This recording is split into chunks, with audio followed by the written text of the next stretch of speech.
All right, we went over 1 and 2 yesterday, so let's move to number 3. We're looking at the square root of 27. We want to decide what perfect squares 27 falls between. 1 squared is 1, 2 squared is 4, 3 squared is 9, 4 squared is 16, 5 squared is 25. So 25, the square root of 25, would be the first side of that. Now, the perfect square above 25 would be 36. So square root of 27 is between 5 and 6. We just wanted to estimate one place value. We want to know, is it 5.1, 5.2, 5.5? I know it is going to be less than halfway, but I'm going to try to estimate halfway between there. Halfway between 25 and 36 would be 30.5. So I'm just going to put it right there. And I would know that that is 5.5. Now, am I closer? Is square root of 27 closer to 25 or closer to 30? I feel like it's closer to 25. It's actually really close to halfway between. So I am very tempted to put it at, we'll say here, 5.2. It's just a little bit less than halfway between, so I would call it 5.2. Okay, it's an estimation. Just seeing if we can get these numbers from our brain without having to use a calculator. Square root of 18. The perfect square below it is 16.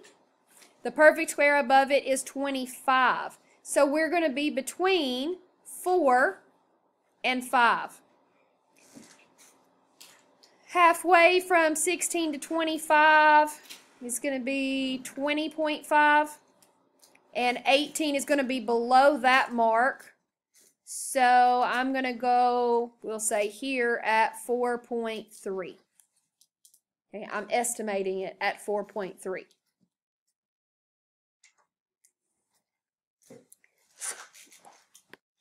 Number 5, the square root of 20. Can use the same number line as we did on number 4. We're going to be between the square root of 16 and the square root of 25. We've already said that halfway between is 20.5. So I'm going to go with halfway between for my answer at 5.5. I'm going to call this one 5.5. 4.5, sorry. Thank you. 4, I even wrote it. This is just not working for me. Number 6, the square root of 216. Right off the top of my head, I know that the square of 15 is 225. So I'm going to be between 14 and 15. 14 squared is 196, I believe. Now, I would want to find the halfway mark on that. It's, let's see, 25, 29, so basically 15. That would be, we'll say 210. 210 would be roughly halfway between at 14.5. I'm going to go a little above that, probably about halfway. I'm going to call it 14.7.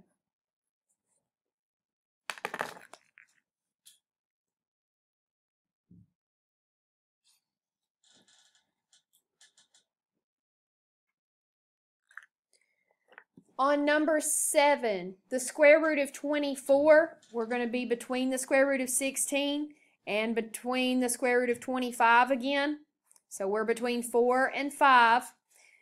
24 is just one number away from 25. Okay, I wouldn't want to call it 5, but I could call it 4.9, just so we know it's not a perfect square. Just going to fudge it down a little bit. Number 8, the square root of 125. We've already said that 11 squared is the square root of 121. 12 squared is 144. So we're between 11 and 12. It's 23 between the two of them. 21, 31. So 133 would be about halfway. So I'm going to be below halfway. I'm going to go with 11.3. Okay, 11.3. Number 10, we've got -3 times the square root of 64n cubed. Now, when there is not an index, that index is considered to be a 2. You can write it there or you can not. It does not have to be there. It's an implied 2. What we do need to do is make a factor tree so we can factor 64n cubed. Pull the 64 and the n cubed apart. Okay, separate your coefficient from your variable.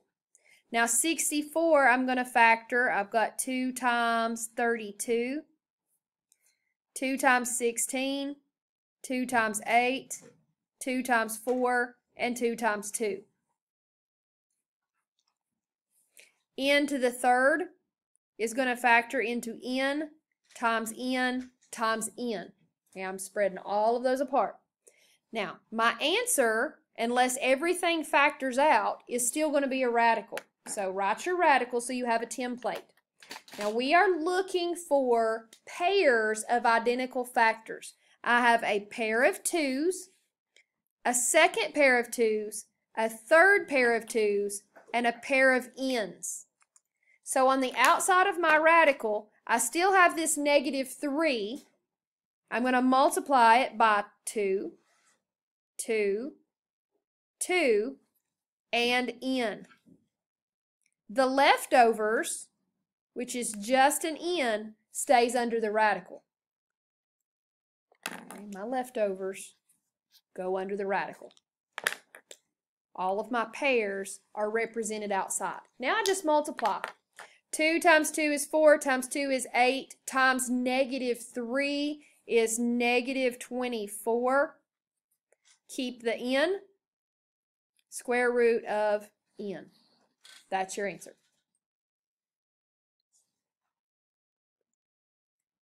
Now, if you recognized 64 as a perfect square, you could have just factored it into 8 times 8. Okay, that would be just as correct. Number 11, 5 square root of 8m squared. Our index is 2. We're going to factor. I've got to separate the 8 from the m. I'm going to write my bracket over here and keep my 5 so I don't lose it. 8 will factor into 2 times 4, and 4 will factor into 2 times 2. My m squared factors into m times n. I am looking for pairs of factors. I have a pair of 2's, a pair of m's. They're going to go out here. So 2 times m times the 5 that was already there. My leftover 2 stays under the radical. Now 2 times m is 2m, and 2m times 5 is 10m. And that's your answer.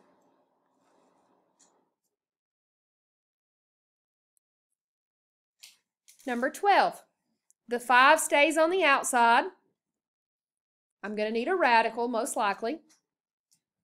I'm going to separate 150 from p squared. And then I'm going to factor. I'm going to start with 10. I know I typically start with 2, but I'm going to start with 10 because I know that 10 goes into 150 15 times. And then 10 factors into 2 times 5, and 15 factors into 3 times 5. P squared is p times p. Now we're looking for pairs because it is a square. I've got 1, 2 5's, so that would be a pair of 5's, and I have 2 p's, which would be a pair of p's. So I'll put a p out here and a 5. And then I have a 2 and a 3 left. The 2 and the 3 stays in the radicand. So I've got p times 5 times 5. 5 times 5 is 25. Times p makes 25p. And 2 times 3 makes 6. Number 13, -4 times the square root of 54k. -4 goes over here, sorry. Keeping my template, the -4 is going to stay. Now I'm going to factor, separate the 54 from the k. 54 is divisible by 2, and it is 27, and then 3 times 9 makes 27, and 3 times 3 makes 9. I'm looking for pairs. I have a pair of 3s, and that is all. So I'll put a 3 on the outside. 2 times 3 times the k stays on the inside, giving me -12, square root of 6k. Now, we are going to skip number 14 just for the sake of time. Look at the word problems on the back, because I know word problems will be on your quiz. Solve using what you know about square roots and cube roots. The volume of this cube is 729 inches cubed. What is the length of one edge? So they're giving us the volume, and they want to know one of the sides. The formula is volume is equal to side cubed. Plug in the 729 for the V equals side cubed. Now, to cancel out the cube and find out one edge, we're going to take the cube root of both sides. And then you're going to look at your cube root chart that was in your graphic organizer, because the cube root of 729 is 9. So the sides are 9 inches long. Number 18, each edge of a cube is 5 centimeters long. Find the volume. Okay, the volume is equal to side cubed. That's your formula. All we have to do is plug in the 5 and cube it. 5 times 5 is 25, and 25 times 5 is 125. And this would be centimeters cubed. It says how many small cubes make the big cube? 125. Write the volume as a number cubed. We've already done that. 125 centimeters cubed. Number 19. The area of a rug is 256 feet squared. So they're giving us the area.